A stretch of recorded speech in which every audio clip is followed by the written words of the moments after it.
Admittedly, when I read this passage, it is not the most inviting. Take up your cross and follow me. After all, doesn't it imply that there would be pain and suffering in the process? And for those of us who read the Gospels, knowing how the story ends in the pain and torture of carrying and then being hung on a cross, the invitation to follow is rather daunting. This following Jesus stuff is hard.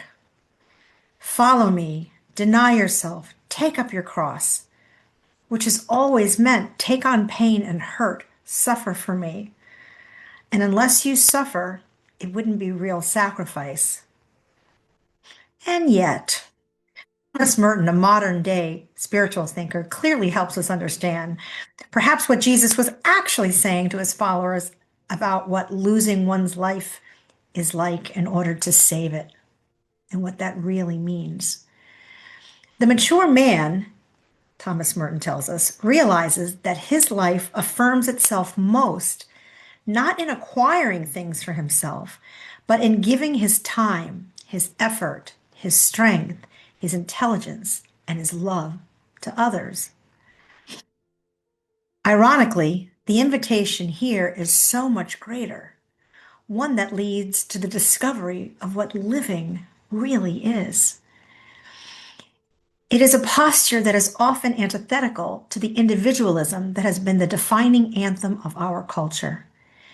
In a culture that has tipped the scales away from such gospel thinking that a dying to self is almost frowned upon. For as we hear in podcasts and articles and books, we are almost always being encouraged in our self-care to put ourselves first.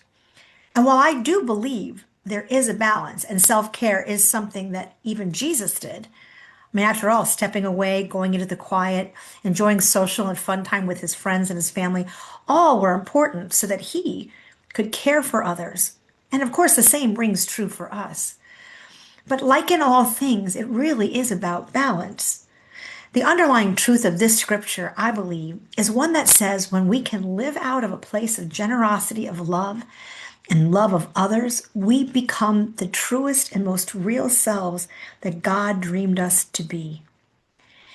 It's not totally giving up everything we've ever hoped for and desired ourselves, but it's living out of a generosity and a giving to the other.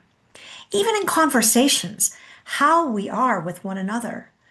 Learning to listen and hear those who don't think exactly as we do. Trying instead understanding who they are, where they've come from, why they think the way they think. Offering them, in effect, dignity. I find that when I am generous in my time and in my space, in my presence, and even in my giving financially, I find joy. And often I am met with gratitude, friendship, and yes, deepening relationships. This is what Merton is driving at in his opening sentences. We come to see something different in the world when we look and give to the other. Our own lives have more meaning. When we say pick up your cross, we can see and hear huge burden. And this is such a disservice to Christianity because it makes the notion of doing for another, helping another burdensome and distasteful, and not one that brings joy, which in effect is the point. Joy. Over the Christmas holiday, I was able to catch up on some reading from books to articles and podcasts I listened to. I had tabbed for when I have time, and I felt like each piece I engaged was in some way telling me the same thing about living a life of generosity, gratitude, and love. One was a recent show on TED Talk Radio entitled Finding Your Bliss, and one segment was an interview with Chris Anderson, the head of the TED organization, who had written a book entitled Infectious Generosity, the Ultimate Idea Worth Spreading. And it was really rather remarkable. For basically, he shares his findings after a random experiment that generosity is indeed infectious. And while we see so many ugly other things spread around on social media and the news, etc., the same can be done with doing good and doing good for others. The experiment was this. An anonymous donor from the tech community put up $2 million, and they recruited 200 people at random from different countries across different income levels, and they gave each of them $10,000, no strings attached. All they were to do was spend it however they wanted to and let them know how they did it.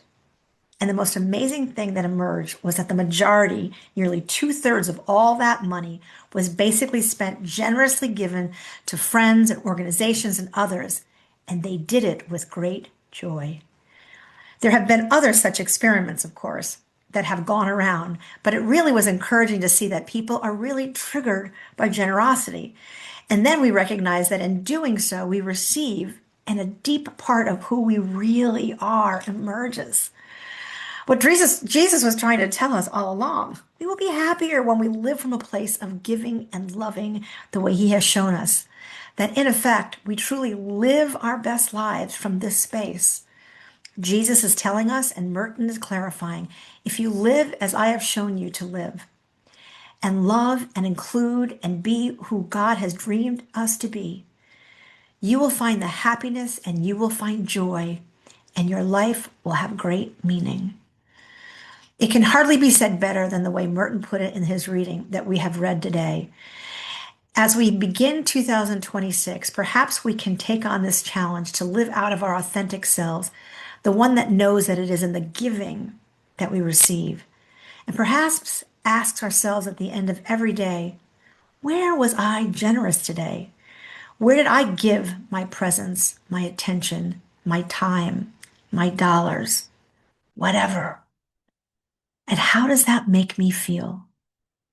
For in the end, I think we will find that we are closer to the heart of God, closer to the heart of Jesus when we give of ourselves, when we lose ourselves and find God. Have a wonderful, wonderful 2026.